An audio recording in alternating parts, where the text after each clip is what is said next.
Yang saya hormati Yang Berusaha Tuan Pengetua Haji Amran bin Yazid, Ketua Sekolah Menengah Kebangsaan Datuk Kelana Putra, dan juga yang saya hormati Guru Penolong Kanan Hal Ehwal Murid Sekolah Menengah Kebangsaan Datuk Kelana Putra Encik Razali, yang berbahagia Yang Dipertua PIBG Sekolah Menengah Kebangsaan Datuk Kelana Putra Encik Rahim bin Yusof, Sekretariat Pengurusan Majlis Iftar dan Khatam Quran Perdana sekiannya, Tuan Imam Masjid Karya Sungai Macang Ulu, Imam 1 Encik Muhammad Sabri bin Man Ali,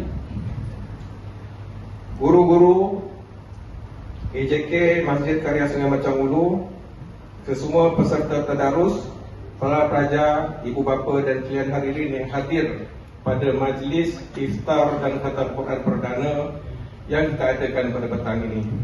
Assalamualaikum warahmatullahi wabarakatuh. Alhamdulillah, summa alhamdulillah.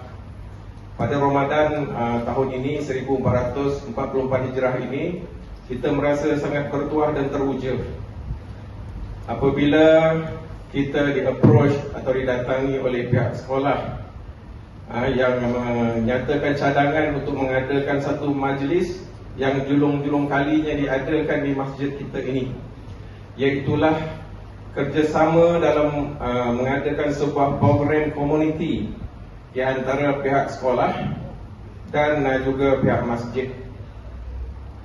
Sememangnya program sebegini sangat sesuai ataupun sangat berkaitan dengan wawasan yang sedang dijalankan oleh pihak JANIS ataupun Jabatan Hal Ehwal Agama Islam Negeri Sembilan. Kerana pada sesi 2022, sesi 2023 dan sesi 2024, pihak JANIS merencanakan kempen peningkatan jemaah ke masjid dengan satu tagline Moh ke Masjid, dan untuk menjadikan masjid ni sebagai satu pusat sehenti ummah ataupun dikenali sebagai Ummah Stop Center. Jadi alhamdulillah apabila pihak sekolah berjumpa dengan masjid, kita berbincang untuk mengadakan program ini, kita sangat-sangat mengalukan. Dan setelah berbincang 2 kali, inilah hasilnya. Alhamdulillah pada petang ini kita dapat mengadakan program tersebut. Tuan-tuan, hadirin yang saya hormati dan saya muliakan, sebenarnya program Khatam Al-Quran ini yang diadakan pada bulan Ramadan pula tu sangat sinonim dengan turunnya Al-Quran itu.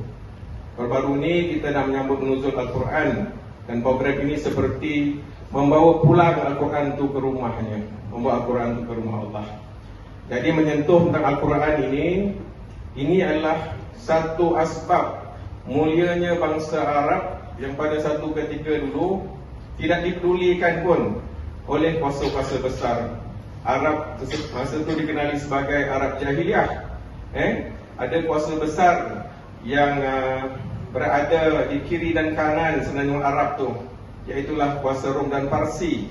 Tetapi disebabkan bangsa Arab ni bangsa Jahiliyah, mereka tak ada hati dan tak berminat pun untuk menakluk bangsa yang jahil ini. Tetapi apabila diutuskan Nabi SAW yang padanya diturunkan Al-Quran, bangsa Arab ini akhirnya telah menerajui dunia selama ribuan tahun. Jadi kita nampak di situ macam mana impak Al-Quran ini kepada kehidupan manusia itu. Satu bangsa yang jahil, yang tidak dipedulikan pun negaranya oleh kuasa-kuasa besar, telah menjadi begitu mulia dan sangat dihormati asbab daripada Al-Quran itu. Jadi mulianya sesuatu bangsa itu, tuan-puan hadirin yang saya hormati, adalah kerana Al-Quran. Tetapi Al-Quran ini bukanlah hanya dipelajari dari sudut tajwidnya, makhraj hurufnya, panjang dan pendeknya sahaja.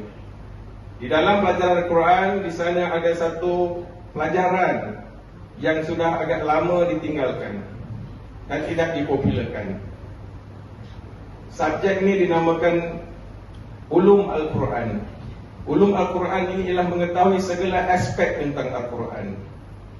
tentang asbabun nuzul Al-Quran, sejarah penurunan Al-Quran, tentang ayat Makkiyah, ayat Madinah, ayat-ayat nasikh, ayat mansukh, dan banyak lagi.